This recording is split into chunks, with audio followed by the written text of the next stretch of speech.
Alors, qu'est-ce que je dois faire ici? C'est que je dois prendre l'adresse de chacun de ces fichiers-là.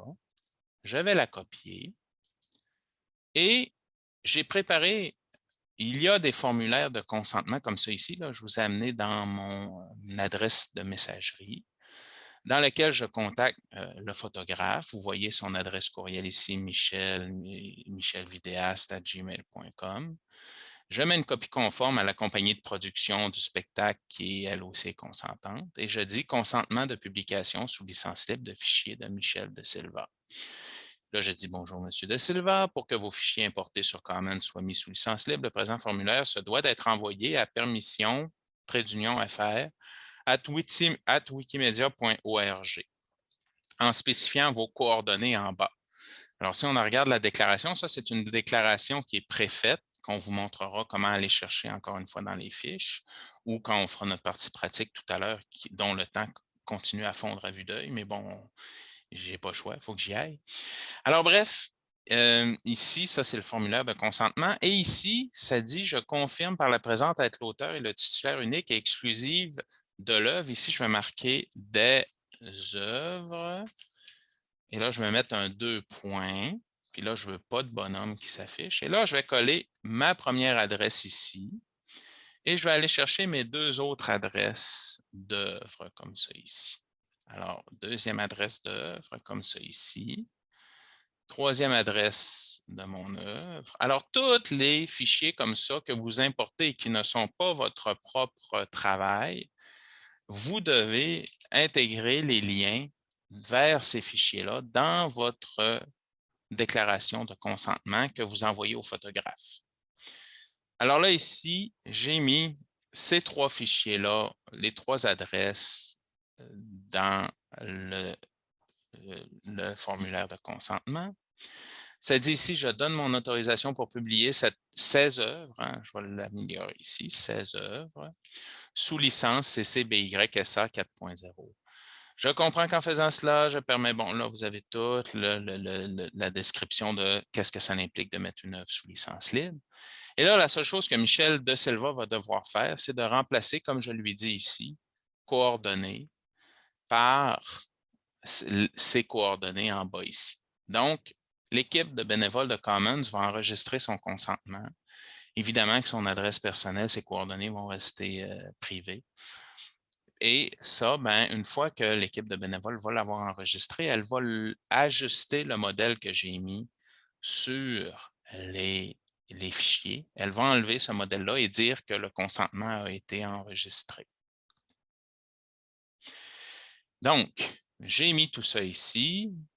Je dis en vous remerciant pour votre don à M. de Silva. J'ai signé, envoyé. C'est parti. M. de Silva a reçu le courriel. Et maintenant, est-ce qu'il réussira à remplir correctement le formulaire de consentement et à l'envoyer à Commons? J'ai une chance sur 2. Donc, je vous dis, d'expérience, c'est pour ça que je vous conseille fortement de contacter le ou les photographes avant d'envoyer le formulaire pour leur expliquer c'est quoi qu'ils doivent faire. Sinon, ça risque de se perdre dans le mal. Donc, vous voyez, c'est pas simple. C'est pas simple Commons, mais c'est comme ça. C'est pas nous qui avons décidé comment ça marchait.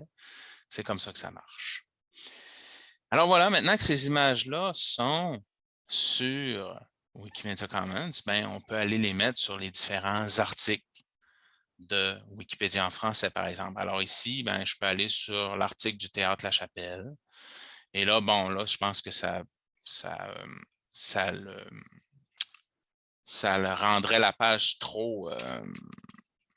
pour la longueur de texte qu'on a, ça alourdirait la page, mais je peux vous montrer un exemple d'utilisation. Je pourrais marquer ici spectacle, intersection.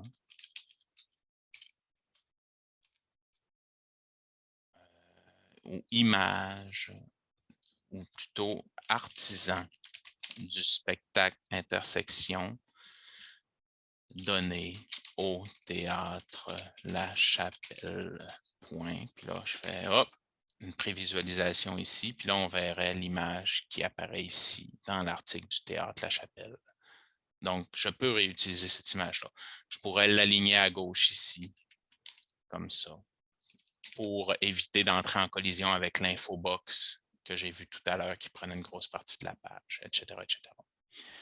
Mais je ne le ferai pas, comme je vous dis, je pense que ça alourdirait peut-être la page. Mais il y a moyen des fois de faire des sections galeries sur les articles, si vous avez plusieurs images d'un théâtre ou de ces affaires-là.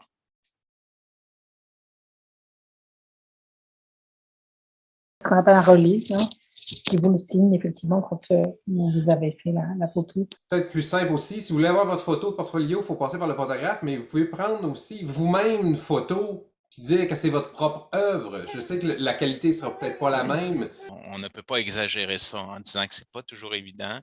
C'est pour ça que je vous disais tantôt, un moyen de ne pas vous compliquer la vie, c'est de faire des tapis rouges. Donc, puis, si vous êtes dans un grand centre, Wikimedia Canada, Léa Kim Châteauneuf, entre autres, là, qui est présidente de Wikimedia Canada, ça donne que c'est une très bonne photographe et qu'elle connaît tout ça.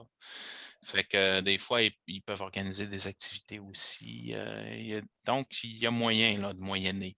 C'est juste que là, on vous a montré la partie la plus compliquée, c'est-à-dire mettre une œuvre dont vous n'avez pas les droits d'auteur en ligne. Ça, c'est une partie plus compliquée. Mais par exemple, moi, on me dit que dans la situation dans laquelle on s'est retrouvé avec vous, vous étiez en majorité des personnes qui étiez au sein d'une compagnie de production qui faisait affaire avec un photographe puis qui n'aurait pas de problème d'avoir les droits d'auteur du photographe vu que vous l'avez rémunéré pour ça.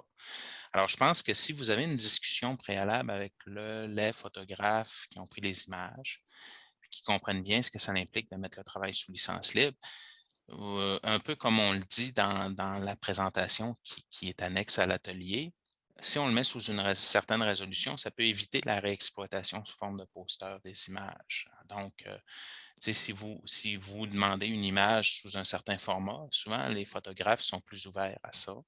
Mais bon, si vous l'avez payé pour avoir des images aussi, normalement, ils ne s'obstinent pas.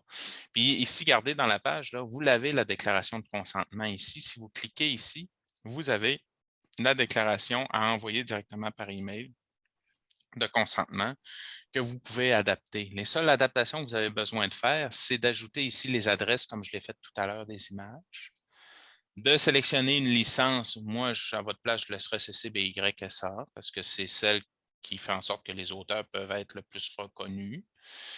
Puis, bien expliquer au photographe qu'il faut mettre la date, le nom. Vous pouvez même mettre vous-même la date, le nom, mais qu'il doit mettre ses coordonnées. Moi, je n'avais pas les coordonnées de M. De Silva. Peut-être que j'aurais pu lui demander pour les mettre. Puis comme ça, il aurait juste eu à copier-coller le formulaire ou le transférer à Commons à partir de son adresse courriel. Parce que vous ne pouvez pas le faire à la place du photographe. Il faut que lui le fasse de son adresse courriel. Comme ça, c'est reconnu comme une signature, finalement, que c'est la personne qui a donné le consentement.